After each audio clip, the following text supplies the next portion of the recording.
எந்த ஒரு பக்தர் தூய உள்ளத்துடனும் அன்பு மற்றும் பக்தியுடனும் ஓர் இலை, மலர், பழம் அல்லது தீர்த்தம் நைவேத்தியம் செய்தாலும் அதை நான் மகிழ்வோடு ஏற்பது மட்டுமன்றி அவனை முழு மனதுடன் நான் ஏற்றுக்கொள்கிறேன் என்கிறார் கீதையில் பகவான் ஸ்ரீகிருஷ்ணன். நைவேத்தியம் பொருள் முக்கியமில்லை. பகவானுக்கு பக்தனின் உள்ள தூய்மையே அவருக்கு விருப்பமானது. பாபாவின் அன்பர் எவரும் பாபாவிற்கு ஒன்றை அளிக்க மனப்பூர்வமாக நினைந்து ஒரு வேளை மறந்துவிடேன், பாபா அதை அவருக்கு நேர்முகமாகவோ மறைமுகமாகவோ நினைவூட்டி பெற்றுக்கொண்டு அவரை வாழ்த்தி அருள் புரிவது வழக்கம். பாபா சாஹிப் தர்கட் என்பவர் பாபாவின் பக்தர்களில் ஒருவர். அவருடைய மனைவியும் மகனும் பாபாவிடம் மிக்க அதிகமான அன்பும் பக்தியும் கொண்டிருந்தனர். ஒரு கோடை விடுமுறையில் தாயும் மகனும் ஷீரடிக்கு சென்று பாபாவின் சந்நிதியில் விடுமுறையை கழிக்க எண்ணினர். ஆனால் தன் தந்தை தன்னைப்போல் அக்கறையுடன் பாபாவுக்கு பூஜை செய்ய மாட்டார் என மகன் அஞ்சி போகத் தயங்கினான். அவனுடைய தந்தை தன் மகனைப் போலவே தவறாமல் தினமும் நல்ல முறையில் பூஜை புரிவதாக வாக்களிக்கவே தாயும் மகனும் ஷீரடிக்கு பயணமாயினர். அன்று வெள்ளிக்கிழமை.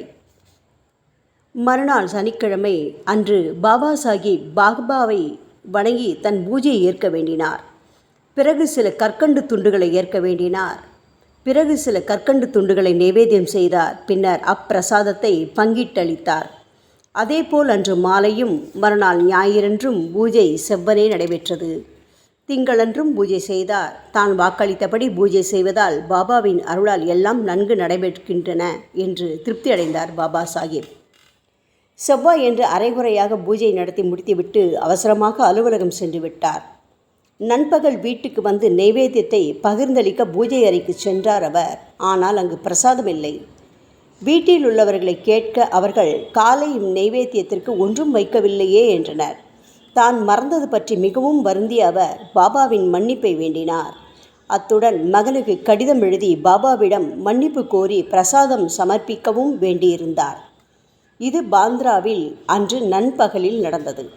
அதே சமயம் ஷீரடியில் தாயும் மகனும் பாபாவின் தரிசனத்திற்காகவும் ஆரத்தி கொள்ளவும் நின்று கொண்டிருந்தனர். அப்பொழுது பாபா அந்த அம்மையாரிடம், அம்மா, நான் பாந்திராவில் உங்கள் வீட்டுக்கு ஏதாவது உண்ணலாம் என்று நம்பி சென்று வந்தேன். ஆனால் வீடு பூட்டி கிடந்தது.